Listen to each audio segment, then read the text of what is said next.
চলতি বছরের জানুয়ারির শুরুর দিকের ঘটনা।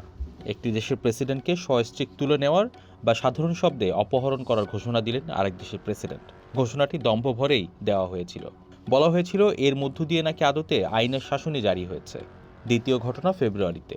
এবার সেই অপহরণকারী দেশটির প্রেসিডেন্ট আরেক দেশের সরকার প্রধানের সাথে মিলে অন্য একটি দেশে হামলা চালালেন। সেই দেশের সুপ্রিম লিডারকে বোমা মেরেই ফেলা হলো। শুধু লিডার মেরে ক্ষান্ত হলো না আগ্রাসনকারীরা, একই সঙ্গে মারা হলো লিডারের বংশের মানুষজনকেও। আর সাধারণ মানুষের কথা তো ছেড়েই দিন, কোনো দেশের নাম এখানে উল্লেখ করা হয়নি। সিদ্ধান্ত নিতে যাতে সুবিধা হয় সেজন্যই এমনটি করা। ভাসুরের পরিচয় জানলে সিদ্ধান্ত নিতে কিছুটা কিন্তু বোধ হয়তো। আচ্ছা, এটা কি মাস্তানি, গুন্ডামি? কারো এলাকায় কেউ কাউকে এভাবে তুলে নিয়ে গেলে বা মারলে কি বলা হতো এর বদলে? মাস্তানি বলা হতো বাংলায়। এছাড়া আর কী বা বলা যায়? তবে এমন ঘটনাই যখন বিশ্বমঞ্চে ঘটে তখন নানা কূটনৈতিক পরিভাষা এসে বাক্যের অর্থ বদলে দেয়। কিন্তু দিন শেষে এমন কাজ আসলে মাস্তানিই। উপরে উল্লেখিত দুটি ঘটনায় ঘটিয়েছেন মার্কিন প্রেসিডেন্ট ডোনাল্ড ট্রাম্প। প্রথমটা ভেনেজুয়েলায়, দ্বিতীয়টা ইরানে। দ্বিতীয় ঘটনার সহযোগী হিসাবে ইসরায়েলের বেনিয়ামিন নেতানিয়াহু আছেন। আবার লজিস্টিক সাপোর্ট দিচ্ছে ইউরোপের নানা দেশও। কেউ আবার দু একদিন সমর্থন দেওয়ার পর উল্টো সুরে গাওয়ার চেষ্টা করছেন। কিন্তু পুরোপুরি বিরোধিতায় দু একটি দেশ ছাড়া আর কেউ নেই। চীন রাশিয়া বিরোধিতা করছে বটে, তবে তাতে সংঘাত থামিয়ে দেওয়ার মনোভাব খুব জোরালো নয়। কথা হলো, এমন মাস্তানি বা গুন্ডামি দুনিয়ায় নতুন নয়। এই শতকেই বারবার দেখা যাচ্ছে। Iraq, Afghanistan, Ukraine, Hong Kong, Iran, এমন আরও অনেক নাম নেওয়া যাবে। এর বিপরীতে কোনো আন্তর্জাতিক আইনের তোয়াক্কা না করে মাস্তানি করা দেশের নামও একাধিক। আমেরিকা, ব্রিটেন, ইসরায়েল, চীন, রাশিয়া, আছে বহু। তবে এসব দেশের প্রকৃতির মধ্যে একটি প্রধান, তা হলো মাস্তানি। বাংলায় মাস্তানি বলতে বোঝায় গুন্ডা বা বদমাশ। উচ্চারণ বা বানানে মাস্তানিও বলা হয়। উর্দু, হিন্দিতে একই শব্দের অর্থ আবার ভিন্ন। যদিও এই দেশের বাংলায় মাস্তান বা মস্তান, মাস্তানি বা মস্তানি বলতে পেশিশক্তির বেআইনি ও জোরপূর্বক ব্যবহারকেই শুধু বোঝায়। স্থানীয় পাড়া থেকে বিশ্বমঞ্চ, সব ক্ষেত্রেই এই শব্দের প্রয়োগের একই হিসাব। মাস্তানি বা মস্তানি হয় আসলে বেআইনি কাজ করতেই। আইনি পথে দখল করা যায় না, তাই দখল করতেই মাস্তানিই করা লাগে। আর সেই কাজটি বছরের পর বছর ধরে করে চলছে আমেরিকা, ব্রিটেন, ইসরায়েল, চীন, রাশিয়া সহ গুটি কয়েক দেশ। আমেরিকা ইরাক, আফগানিস্তানে আগেই করেছে।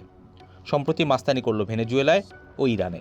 ফিলিস্তিন ইস্যুতে দীর্ঘদিন ধরে এই মনোভাব নিয়ে আছে ইসরায়েল। ওদিকে চীনকে এমন ভূমিকায় দেখা যায় হংকং, তাইওয়ান বা তিব্বতের ক্ষেত্রে। বলকান অঞ্চলের বড় মাস্তান আবার রাশিয়া। সেই পাড়ায় আরেক পাড়ার মাস্তান এসে নাক গলানোয় আবার যুদ্ধও বেঁধে যায়। ইউক্রেনে তাই তেমন আচরণই করছে রাশিয়া। অবশ্যই এই কর্মকাণ্ডে নানা ধরনের সংজ্ঞা দাঁড় করানো যায়। আন্তর্জাতিক সম্পর্ক ও কূটনীতির পরিভাষায় বিভিন্ন ব্যাখ্যা দাঁড় করানো যায়। এই মাস্তানদের মধ্যে আবার পক্ষ, বিপক্ষ বা গোষ্ঠী আছে। এরা বিরোধী পক্ষের মাস্তানিকে আগ্রাসন বলে অভিহিত করলেও নিজেদেরটাকে আবার ন্যায্য বলে। এই প্রক্রিয়া আবার বিপরীত গোষ্ঠীর সদস্যরাও করে। এভাবেই চলতে থাকে পাল্টাপাল্টি, পুরো বিশ্ব শাসিত হতে থাকে। বেশ অনেক বছর ধরেই এমনটি চলছে। তবে তারপরও সব কিছুর মধ্যে সীমা মেনে চলার বিষয়টি ছিল। ওই চক্ষু লজ্জা যাকে বলে আর কি। তবে ডোনাল্ড ট্রাম্প দ্বিতীয় দফায় আমেরিকার প্রেসিডেন্ট হওয়ার পর এসব হায়া, লজ্জা নামের শব্দগুলোকে জাদুঘরে পাঠানোর মনোভাবই দেখাচ্ছেন। তার বক্তব্যের মাঝে যা হলো, নাচতে নেমে ঘোমটা কেন দেব? আর এই সত্যের সত্যিকারের বাস্তবায়ন শুরু হতেই পুরো দুনিয়া পড়ে গেছে এক নিদারুণ পরিস্থিতিতে। এক বেপরোয়া মাস্তানের মাস্তানির প্রতিক্রিয়ায় অন্য মাস্তানের পাল্টাপাল্টি মাস্তানি, সব মিলিয়ে পুরো বিশ্ব এক অরাজক পরিস্থিতির সৃষ্টি হয়েছে। সবাই ঘোমটা খুলে ফেলার চেষ্টায় তাই করছে। আর এই বেহায়াপনায় জান নিয়ে চিন্তায় সকল সাধারণেরা। মাস্তান আদতে মাস্তানি করে নিজের পেশির জোরে। সেই পেশি অর্থনৈতিক হতে পারে, সামরিকও হতে পারে। আর এই দুইয়ের যোগফলেই তৈরি হয় দখলদারি মনোভাব। এসবের ভুক্তভোগী কেবলই সাধারণ মানুষ, শক্তিতে ছোট দেশ। তুলে নেওয়া সংস্কৃতি চালু হয়ে যাওয়ায় আতঙ্ক আরও বেশি। মোদ্দা কথা, কে কার চেয়ে বেশি মাস্তান হতে পারে ওই প্রতিযোগিতাই এখন চলছে।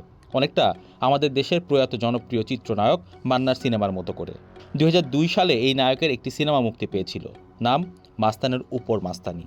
মন্তাজুর রহমান আকবর পরিচালিত ওই সিনেমায় দেখা গিয়েছিল মাস্তানদের ঠেকাতে পুলিশ অফিসার চরিত্রে অভিনয় করা নায়ক মান্নাকে মাস্তানদের মতো তরিকাতেই এগোনোর গল্প।